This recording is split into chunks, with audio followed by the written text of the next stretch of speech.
Olá, internauta. É sempre um prazer receber o seu acesso neste dia de hoje, que representa um momento importante, que é a resolução da segunda fase da FUVEST 2019 no seu primeiro dia. E nós temos aqui no estúdio a presença da professora Lu, que vai resolver a prova de português e depois a prova de redação, vai fazer os comentários com vocês e as reflexões devidas. Um abraço. Obrigada, Balbino. Boa noite, internauta. Bom, vamos lá ver como é que você foi nessa prova da FUVEST segunda fase. Uma prova trabalhosa, mas nada impossível de ser resolvido, tá? Mas vamos ver logo as questões, que é isso que você está aí com atenção, querendo saber se foi bem ou mal. Espero que tenha ido muito bem, tá bom? Vamos lá, a primeira questão tinha uma tirinha do Laerte, protocolo, protocolo, protocolo, protocolo, protocolo, protocolo, aí aparecem uns cavalinhos, protocolo, protocolo, protocolo, protocolo, LOP, né? Protocolo, protocolo. Que foi isso? Se quiser que repita, tecle 2. Quando você liga nesses telemarketings, né, então é muito comum o pessoal falar assim, anote o número do protocolo, né, e lá vem o número, 579, 453, 912, tem umas 12 dezenas, né, o número do protocolo.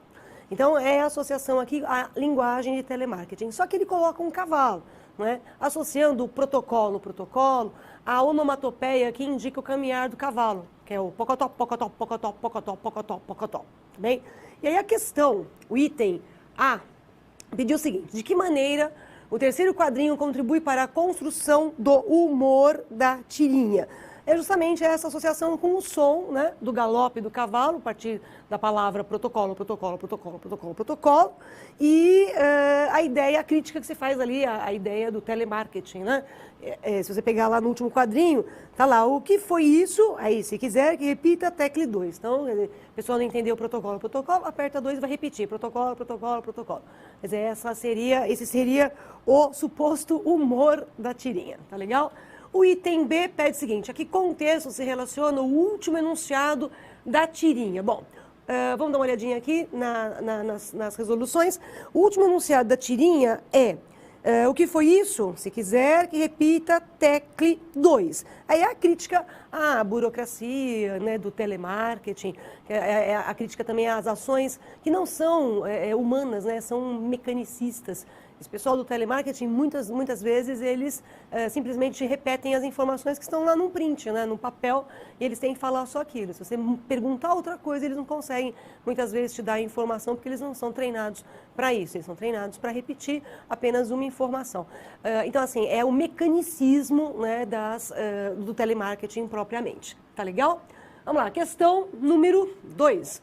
A gente tem aí uma imagem, reparem que é um anúncio do Ministério Público, 28 de janeiro, Dia Nacional do Combate ao Trabalho Escravo. Notem que nós temos um fundo preto e escravidão no Brasil não é analogia, é realidade. Esse fundo preto, evidentemente, está vinculado à questão aí da escravidão negra. Mas não é só a questão da escravidão negra, porque se você observar na imagem, volta lá na imagem, você vai ver que você tem mãos brancas amarradas, né? Então você tem a ideia de que a escravidão se mantém até os nossos tempos, não só de negros, mas de brancos. E aí vem o artigo 149, dizendo que reduzir alguém à condição análoga de escravo, quer submetendo-o a trabalhos forçados ou a jornada exaustiva, quer sujeitando-o a condições degradantes de trabalho, quer restringindo, por qualquer meio, sua locomoção em razão de dívida contraída com o empregador ou preposto, a pena é reclusão de 2 a 8 anos e multa além da pena correspondente à violência. Bom, e aí vem o item A, explicar a relação de sentido entre os trechos. A escravidão no Brasil não é analogia e reduzir alguém à condição análoga de escravo. Agora, o que significa análogo? Análogo significa semelhante a. Não é? Então, a escravidão no Brasil não é analogia. Reduzir alguém à condição análoga, semelhante a de escravo. Tá?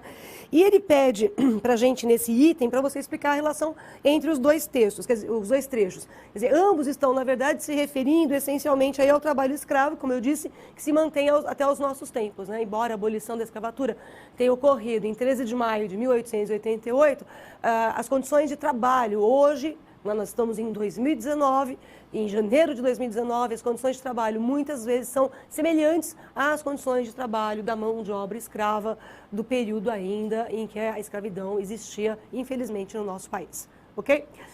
O item B pede qual a relação entre o uso da imagem sobre um fundo escuro e o texto do anúncio. Aquilo que eu falei para vocês, né? Esse fundo, essencialmente aqui escuro, ele faz uma referência à escravidão negra, né? O fundo ele é preto, e é bem escuro, no caso aí é preto mesmo. As mãos brancas atadas remetem também, e fechadas, remetem também à ideia de um trabalho forçado, de um trabalho também escravo, tá legal? Então é a condição histórica do passado que se mantém até hoje, seja com os negros ou com os brancos, os amarelos, né? A gente tem um monte de casos que a gente vê por aí, em que pessoas são encontradas, às vezes, morando em cubículos, não é? Em trabalho escravo, tá legal? Vamos lá, questão número 3. Considere os textos para responder à questão. E aí, nós temos um texto falando a tônica é que os pequenos jogadores da equipe do futebol Javali Selvagens estão tranquilos, etc. e tal. E aí vem um segundo texto com, bem, minha vida mudou muito nos últimos 2 anos. Bom, repare uma coisa. No primeiro texto, né, você vai notar que a gente tem um bem, né, que está ali expresso aqui, ó, né? Bem cuidados. Ui, errei. Vamos lá. Bem cuidados, ok? Então, você tem um bem ali. Porque a questão no item A, ela vai pedir o sentido da palavra bem nos textos que são presentes ali. Então, como está pedindo o sentido da palavra bem, como eu estou no texto, eu já vou te mostrar qual é o sentido.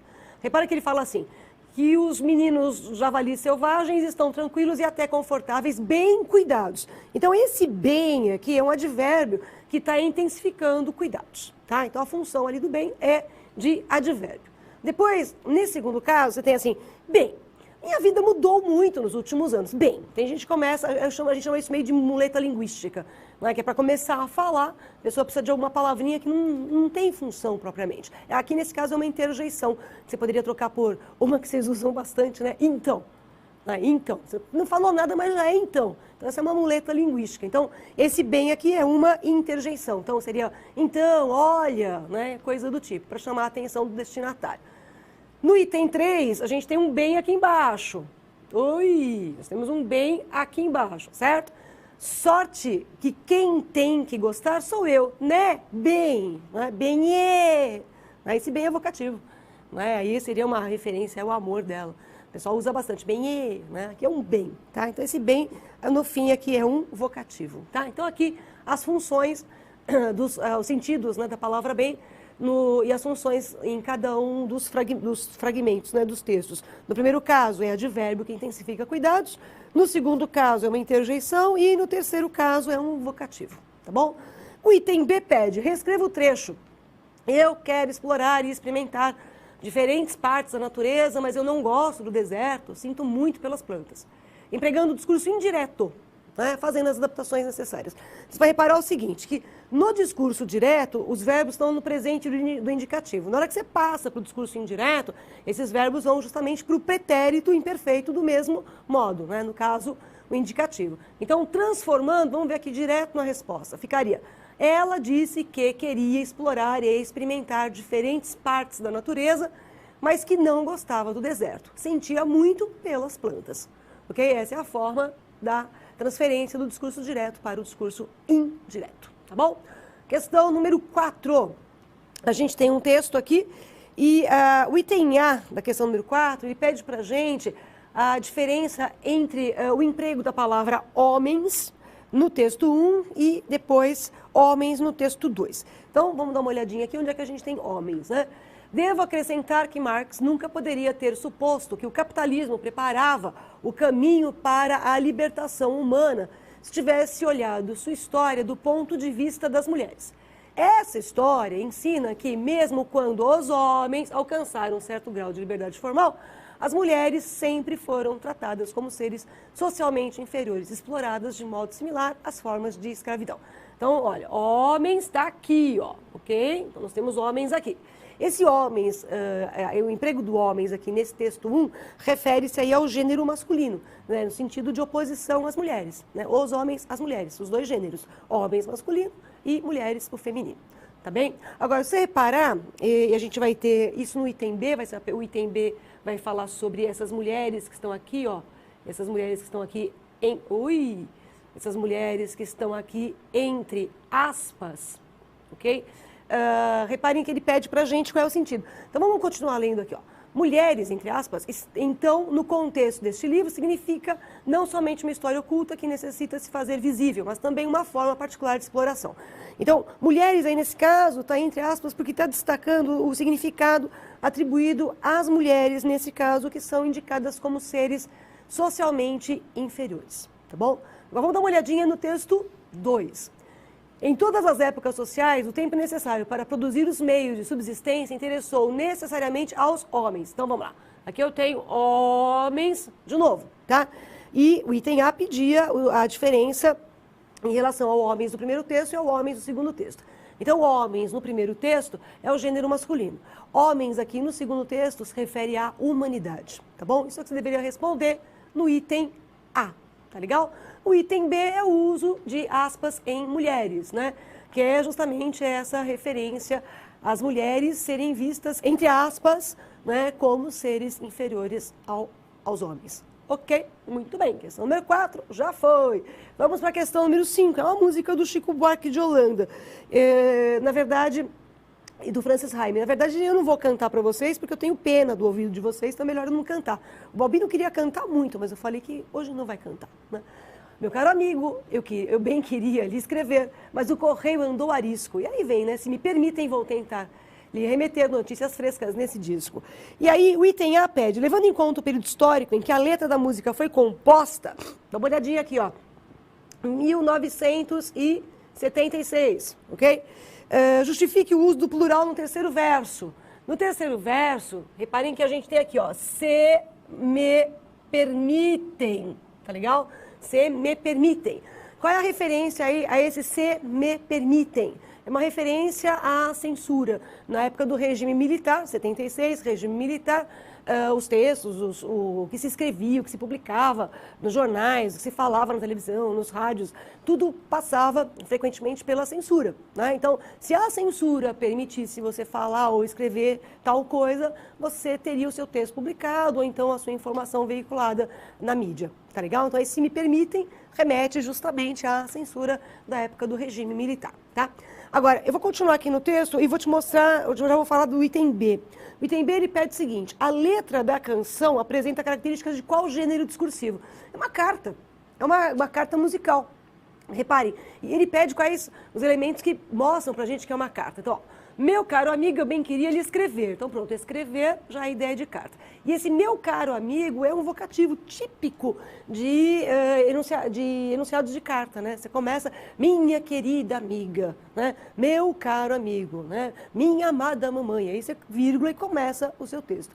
Então, um ingrediente de que é uma carta seria o meu caro amigo. Um outro ingrediente é a despedida, né? Ó, a Marieta manda um beijo para os seus, um beijo na família, na Cecília e nas crianças, né? Então, ó, manda um beijo, dá um beijo para todos e manda lembranças a todo o pessoal. Adeus. Então, são ingredientes aqui típicos da carta, né? Então, o item A, levando em conta o período histórico, é aquilo que eu falei para vocês. O verbo ali, permitir, que está no plural, se me permitem, remete à época do regime militar e à censura. E os itens que remetem à carta, já falei também, né? Espero que você tenha acertado, tá bom? Questão número 6. E aí, a gente tem um texto falando sobre uma referência aqui aos filmes da Marvel, né? Os super-heróis. Bom, a questão item A pede o seguinte, qual é o sentido de cravou? Não é? Ó, cravou, está bem aqui no comecinho, está até grifado para facilitar a nossa vida. Não é? Tio Ben cravou pouco antes de falecer. Não é? Grandes poderes nunca vêm sozinhos. O item A, ele pede qual o sentido das palavras cravou e planilhar. Tá? Então, cravou ali naquele sentido é a ideia de que ele afirmou categoricamente. Tá legal? Ele cravou, ele falou de uma maneira definitiva, decisiva, determinada. Tá? E ele pede também o sentido da palavra planilhar. Planilhar está aqui embaixo, tudo bem? O planilhar, o sentido aqui de planilhar é no sentido de organizar uma série de dados, tanto que ele coloca ali 20 longas, 10 anos, 65 mortes, etc. e tal. Então, planilhar, sentido aí de organizar os dados. Só que o item A pede para você também o efeito que cada uma delas produz. O cravou ali, ele está apresentando uma ideia. tá legal? E vai apresentar uma ideia que vem logo a seguir. E o planilhar, que está mais aqui embaixo, ele vai comprovar a ideia que está no primeiro parágrafo, tá certo? Ele comprova ali com os dados numéricos que estão referidos, ok? Então, isso seria essencialmente a resposta do item A, sentido das palavras cravou e planilhar e o efeito que elas produzem. Agora, no item B, ele pede para você substituir os 2 pontos do trecho vale dizer que o usuário contabilizou apenas mortes relevantes à história. Só entraram na planilha vítimas que tinham pelo menos nome antes de baterem as botas. E ele pede para você trocar os 2 pontos por uma conjunção e indicar qual é a relação de sentido que a gente tem estabelecida aí por ela, né? Pela conjunção. Repare que esses 2 pontos que a gente tem aqui, esses 2 pontos, eles vão introduzir uma explicação que vem logo depois. Ok? Então, os 2 pontos estão introduzindo uma explicação. Então, como eles introduzem uma explicação, eu posso trocar ali por uma conjunção que dê ideia de explicação. Né? Então, você pode colocar ali um pois, você pode colocar um porquê, né? Que são as conjunções explicativas. Tá legal? E aí você tem aqui a resolução bonitinha para você ler depois. Tá ok? Questão número 7. A gente tem um trecho extraído de Casas de Cômodos, do Aloysio Azevedo, né? E depois a gente tem uma questão que justamente vai girar em torno desse texto. Bom, eu vou na questão porque eu vou precisar do texto, né, para mostrar para vocês a resposta. No item A, ele pede o seguinte: que recurso da estética naturalista surge já no início das notas feitas em razão do cotidiano nacional da época? Justifique. Bom, normalmente quando eles estão pedindo efeito, recurso, naturalista, normalmente eles estão se referindo ao cientificismo, as teorias cientificistas do século XIX.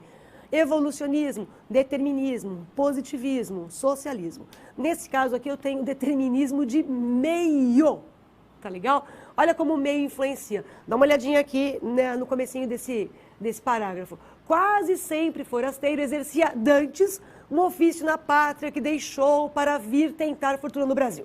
Mas percebendo que aqui a especulação velhaca produz muito mais do que o trabalho honesto, tratou logo de esconder as ferramentas do ofício e de fariscar os meios de, sem nada fazer dinheiro.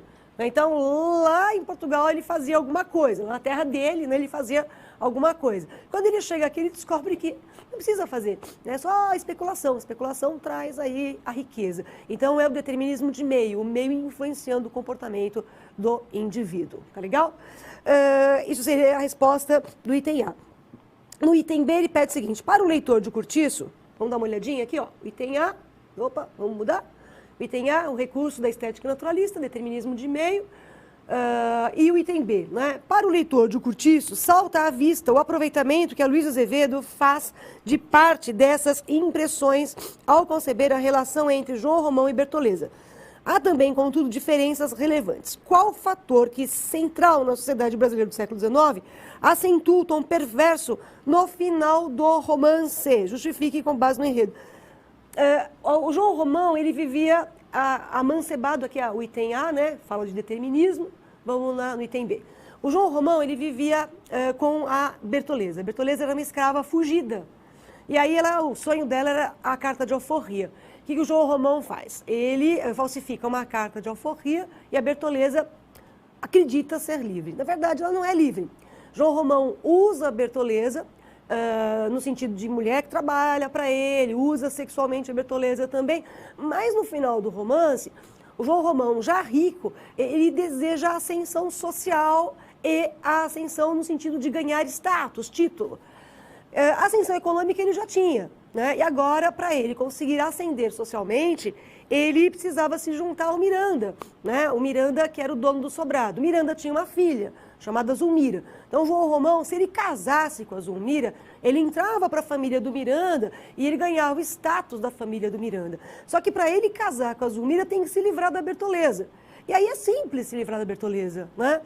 Com a Bertoleza, uma escrava fugida, é só denunciar a Bertoleza aos antigos donos. E é isso que vai acontecer. A cena é terrível, o final do livro é uma das cenas mais tristes. Eu sempre falo isso para os meus alunos, que é uma das cenas mais tristes da literatura brasileira. Porque a Bertoleza está limpando o peixe preferido para o almoço do João Romão, né? Com toda a dedicação, com todo o carinho. Quando chega o filho do antigo dono e mais os soldados, a Bertoleza descobre que ela não é uma negra livre, que ela ainda é escrava, e ela pega aquele facão e enfia no ventre, né? E ali ela morre. Então é uma das cenas mais tristes que a gente tem. Então a relação que a questão pede pra gente aqui, né? A questão pede o fator central na sociedade brasileira do século XIX é a escravidão. Tá? E em relação ao Curtiço, eu acho que no desfecho é o momento mais dramático, é a figura da Bertoleza. Tá legal? Muito bem. Questão número 8. E aí vem a relíquia. Muito bem. A gente tem aí 3 fragmentos, né? E no item A ele pede o seguinte, que nos 3 fragmentos nós temos revelações de objetos, né? Ou no caso aqui de diferentes objetos que são diferentes relíquias. E ele pede qual é o objeto em cada um dos trechos.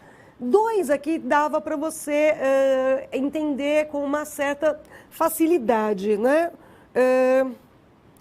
Eu acho que já seria um pouco mais difícil, mas dava para você, pela ideia do livro, você conseguiria chegar a alguma coisa. Bom, o primeiro aqui, né? Ele fala, e agora, para que cada um esteja prevenido e possa fazer as orações que mais lhe calharem, devo dizer o que é a relíquia. Né? É quando o Teodorico ele traz um caixote, né? Ele diz que no caixote tudo é santo, os preguinhos são da Arca de Noé, ele é muito cínico. Ele vai abrir o caixote para entregar o pacote com a relíquia que ele trouxe de Jerusalém para Titi. Esta relíquia, dentro do caixote, para o Teodorico, nesse momento, é a coroa de espinhos. Porque nesse instante o Teodorico não sabe ainda que os pacotes foram trocados. Ele só vai descobrir que os pacotes foram trocados quando a Titi abrir aquele pacote, certo? Então, naquele instante, pacotinho fechado, ele está se referindo à coroa de espinhos, tá bom? No item 2, né, no fragmento 2, olha, a Titi tomou o embrulho, fez mesura aos santos, colocou-o sobre o altar devotamente, desatou o nó do naço vermelho. Tem uma passagem, ela ainda fala assim, ai, que cheirinho é sagrado, né? Ai, que cheirinho é santo. Né? E olha só o que tem no pacote. Né? O que acontece? Aparece uma brancura de linho. O que é essa brancura de linho? É a camisola da Miss Mary. Tudo bem? Porque os pacotes foram trocados. Então, é a camisola da Miss Mary o segundo objeto. Tá? E no terceiro, as relíquias eram valores. Tudo bem? Então, esses valores aqui, essa ideia de valores que a gente tem é o seguinte, essa passagem, você não ia, evidentemente, lembrar onde ela está no livro, que é uma coisa muito pequena para você lembrar. Mas é o seguinte, depois que o Teodorico é deserdado pela Titi, ele vai viver numa pensão e ele encontra o senhor Lino, que é um comerciante de relíquias. E o próprio Teodorico, ele começa a fazer negócio com o senhor Lino, mas depois o Teodorico resolve ele mesmo vender as relíquias. Então ele começa a vender frasquinhos da água do Jordão, que aliás, é a primeira negociação que ele faz com o senhor Lino. Depois ele vai vender um monte de bugigangas que ele vai apresentar como relíquias sagradas. E aí ele vai saturar o mercado com relíquias sagradas, que na verdade não são sagradas. Ele consegue vender um monte de ferraduras, né, santas, os preguinhos da Arca de Noé não acabam nunca, né? E assim, ele acaba, na verdade, destruindo de uma certa forma o mercado das relíquias, que o pessoal começa a perceber que são falsas. Mas para a pessoa que compra uma relíquia, a relíquia, mesmo sendo falsa, ela tem valor de relíquia. Tudo bem?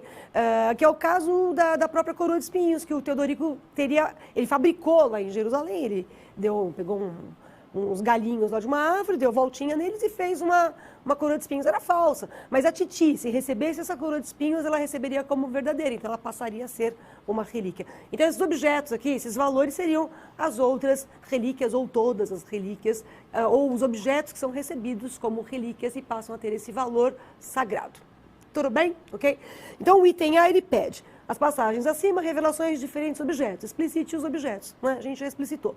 No primeiro caso, era a própria coroa de espinhos. No segundo caso, era a camisola. E no terceiro, são os objetos que são recebidos, ou são vendidos, ou são, digamos assim, recebidos mesmo pelos devotos como relíquias. Tá legal? Agora, o item B pede, no último parágrafo do romance, Teodorico reflete. Isso é uma passagem bonita, interessante do livro, ao fim, né? Houve um momento em que me faltou esse descarado heroísmo de afirmar que, batendo na terra com o pé forte ou palidamente elevando os olhos ao céu, cria, através da universal ilusão, ciências e religiões. Bom, No final, o Teodorico, na verdade, ele se arrepende porque de ele não ter tido, como o texto diz, o descarado heroísmo de afirmar. E de afirmar o quê? Aquela camisola tinha...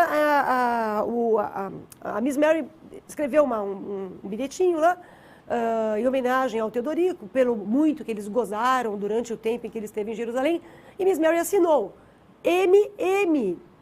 Então o Teodorico se arrepende de não ter dito para a tia Patrocínio que aquele MM era de Maria Madalena. E ter dito assim, olha, é esta a relíquia, é a camisola de Maria Madalena, ela mesma me entregou no deserto. Então ele se arrepende, na verdade, de não ter continuado a sua mentira. Não é? Então a questão ela pede para a gente qual dos 3 excertos melhor se aplica à reflexão de Teodorico. Nesse caso é o segundo, que é a camisola da Miss Mary, né? Porque ele está se referindo justamente a isso. Eu deveria ter tido a coragem de afirmar que a camisola era de Maria Madalena. Tá legal? Na verdade, assim, o Teodorico, a gente acaba chegando à ideia de que o Teodorico realmente ele não se arrepende do que ele faz. Né? E ele continua achando que a mentira tem certas vantagens, né? Principalmente as mentiras religiosas, né? Que acabam, na verdade, induzindo as pessoas a acreditarem naquilo que está bem longe da verdade. Tá ok? Portanto, vamos dar uma olhadinha aqui. Você tem depois para você ler bonitinho aí a explicação dos 3 objetos, tá? E a questão de que o finalzinho se refere à camisola da Maria Madalena, tá bom? Questão número 9. Bom, questão número 9 tem um trechinho do Memórias Póstumas de Brás Cubas, no capítulo Menino é o Pai do Homem, e depois nós temos um trechinho do Minha Vida de Menina, o diário da Helena Morley, em especial o dia da quarta-feira de 10 de julho, tá? Bom, o item A pede, os trechos acima se assemelham por serem retratos dos pais realizados por seus filhos. No primeiro deles, o menino Brás Cubas, no segundo, a pequena Helena. Você concorda com essa afirmação? Em parte, porque é o seguinte, quem faz o retrato do pai, no capítulo O Menino é o Pai do Homem, é o Brás Cubas, mas não é o Brás Cubas menino, é o Brás Cubas defunto. As memórias são escritas pelo Brás Cubas defunto. As reflexões que estão ali são de um Brás Cubas morto. Então não é o Brás Cubas menino, então está errada essa afirmação. Agora, com relação a Helena, sim, é verdade. Né? São reflexões da pequena Helena, da menina Helena, ali na época do diário, seus 13, 14, 15 aninhos. Tudo bem? Aí ele pede o seguinte, justifique sua resposta com base nos tempos verbais na linguagem empregada em cada um deles. No capítulo Menino é o Pai do Homem, os verbos estão no passado. Né? Se você observar ali, né, ele fala, meu pai adorava-me, tinha-me, né? Minha mãe era. Além disso, a linguagem é uma linguagem elaborada, é a linguagem de um Brás Cubas advogado. No texto da Helena Morley, se você observar, os verbos estão no presente. Meu pai é muito querido. E a linguagem dela é uma linguagem simples. Né? Repare que ela até se vale da repetição. Né? Meu pai é muito querido na família. Todos gostam dele e dizem que é muito bom marido e um homem muito bom. E também tem um detalhe, os períodos são, as orações ali são coordenadas, né? Que caracteriza, evidentemente, uma linguagem mais simples, mais fácil. Tá legal? Bom, no item B ele pede, nos trechos acima as expressões, o marido era na terra o seu Deus. E só Nossa Senhora pode ser melhor que mamãe. Dão, respectivamente, exemplos de 2 formas contrastantes de organização familiar. O patriarcado e o matriarcado. Você concorda com essa afirmação? Bom, na verdade é o seguinte, o patriarcado, o marido era na terra o seu Deus, você tem a ideia de patriarcado aí mesmo, né? Quer dizer, o homem é o centro da família, o pai é o centro da família, e evidentemente, a partir disso é o centro da sociedade, isso você tem no Memórias Póstumas, mas no Minha Vida de Menina, a mãe não é a figura central. A gente tem muitas mulheres no Minha Vida de Menina, mas se você reparar, elas não são, digamos assim, elas não concentram o poder da sociedade, o poder está nas mãos dos homens.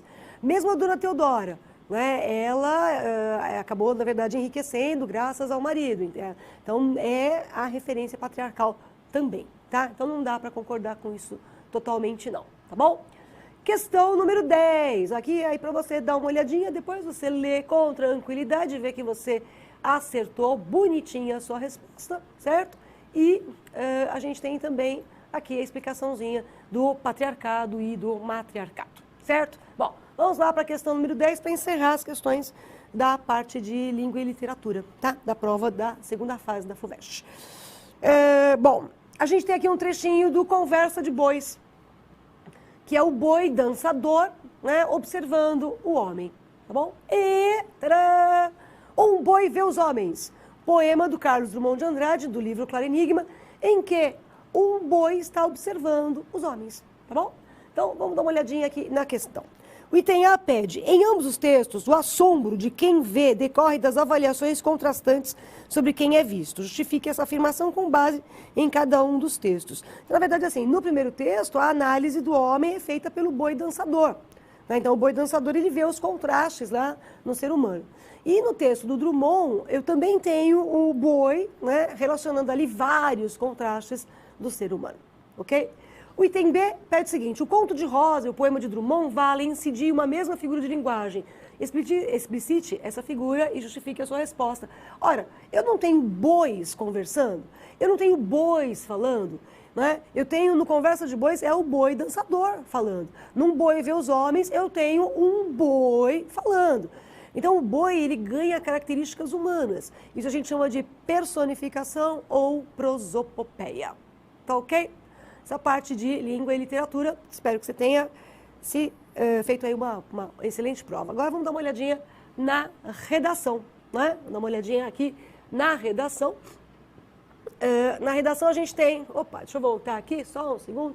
Pronto. Na redação a gente tem aqui os textos, né? Os textos que são os textos de motivação para a escrita. No primeiro texto, a gente tem a informação de que o progresso ele depende da capacidade de retenção, né? E ele diz que a infantilidade é eterna quando a gente não aprende com a experiência, né? Quer dizer, a experiência ela é fundamental para o nosso aprendizado, ok? No texto 2 do Drummond, o historiador, né? O Drummond, dentre outras coisas, ele fala que o historiador ele perpetua o tempo passado, né? Ele mantém o tempo passado vivo, ok? Já no outro texto, a gente tem a imagem de um menino, uma escultura em bronze, é um menino negro, ele está com um balde na cabeça e desse balde está escorrendo uma tinta branca, né? Que dá a ideia de uma necessidade de embranquecimento e até mesmo a recusa da cor dele, né?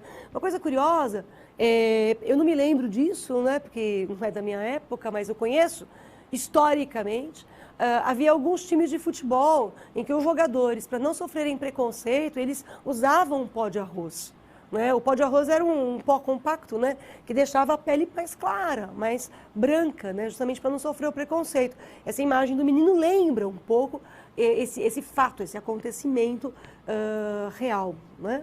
Bom, depois a gente tem um outro texto, esse outro texto fala sobre o incêndio do Museu Nacional. E o que o Eduardo Viveiros de Castro ele diz aqui é o seguinte, pegou fogo, então vamos deixar aquela parte que está queimada, aquele museu destruído, não vamos construir nada lá, deixa do jeito que ele está, para as pessoas não se esquecerem desse fato histórico, porque assim a gente aprende, né? E aí vem o último texto do Walter Benjamin, né, que ele fala que a gente deve usar o passado como lembrança, né, conhecer o passado é importantíssimo. E aí o tema da redação da FUVEST era justamente esse, de que maneira o passado contribui para a compreensão do presente.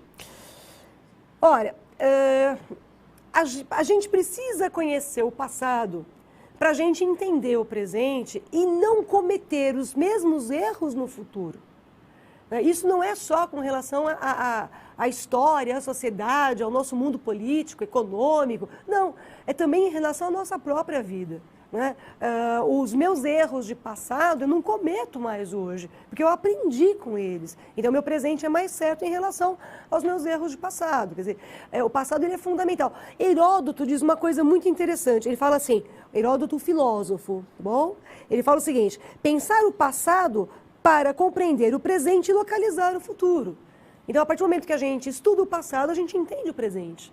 Vamos pensar em termos históricos, né? Se a gente pensar, vamos lá, na Segunda Guerra Mundial, né? Se a gente estudar a Segunda Guerra Mundial, a gente consegue entender os erros, né, dessa Segunda Guerra e não cometê-los mais no futuro e entender o nosso presente. Porque muitas coisas que nós vivemos hoje são consequências de erros do passado. Eu estou falando no sentido histórico, político, social, econômico, tudo bem? Então, a ideia de que a gente consegue fazer um futuro melhor se no nosso presente a gente avaliar o passado, tá? Confúcio, isso eu não sei se você vai saber, mas eu acho muito bonitinho, então vamos lá. Confúcio diz o seguinte: se queres conhecer o passado, examina o presente, que é o resultado. Se queres conhecer o futuro, examina o presente, que é a causa. Então, o que a gente faz hoje vai ter reflexos no futuro, assim como o que foi feito no passado reflete no nosso momento presente, tá? E aí você podia ir por essa linha, né, de que os erros do passado, o sofrimento do passado, eles servem de exemplo para a gente não errar mais, não sofrer mais. E aí você podia usar alguns ingredientes nessa exemplificação, como o caso da Segunda Guerra Mundial, que eu citei, o holocausto dos judeus em decorrência do preconceito. Aliás, a gente pode pegar o preconceito, você pode voltar lá atrás. Aliás, a própria prova te dava essa ideia, quando a gente tem algumas questões falando sobre escravidão. Não é? Ora, aliás, aquela charge que mostra que a escravidão continua hoje, sejam pretos ou sejam brancos, essa escravidão continua hoje, é um registro de que a gente não aprendeu com o passado. Então, você tem que olhar para esse passado para corrigir esse erro. Então, você podia falar com relação ao preconceito racial, você podia também falar com relação, por exemplo, a anos, a épocas de repressão em que o homem é impedido de pensar, de falar. E nós temos muitos períodos em que isso acontece. Se a gente pensar no século XVI, no século XVII, a Inquisição, né, a intolerância, você não podia sequer pensar. Né? Então, nós precisamos manter essa liberdade, por exemplo, de pensamento. Então, a gente tem que aprender com aquele erro de passado. Né? Bom, essencialmente seria isso, né? Compreender o passado para que o nosso presente seja melhor. E o passado, ele é muito significativo, isso em todos os aspectos. Eu vou terminar aqui esse comentário com um poema do Drummond, que está no livro Claro Enigma, e que se chama Memória, né? Porque é exatamente isso. A gente tem... a memória, ela é imprescindível. A história, na verdade, é a memória do que nós fomos e do que nós somos, e também do que nós seremos. Né? E o Drummond, ele fala no texto Memória, ele fala bonito, ele fala: amar o perdido deixa confundido este coração. Nada pode o ouvido contra o sem sentido apelo do não. As coisas tangíveis tornam-se insensíveis à palma da mão. Mas as coisas findas, muito mais que lindas, estas ficarão. Então, são as coisas lindas do passado que a gente tem que retomar no presente. E as coisas feias, desagradáveis, preconceituosas do passado é que devem ser abominadas no nosso presente. Aí a gente tem um futuro melhor. Eu espero que o seu futuro seja na Universidade de São Paulo. Boa sorte e até a próxima vez. Né, Balbino? Obrigado, Lu. E nessa linha de passado e presente, lembrar que as resoluções comentadas também podem ser usadas como ferramentas para unir o passado dos vestibulares com o presente de vestibulando e o futuro das novas provas. Um abraço e até lá.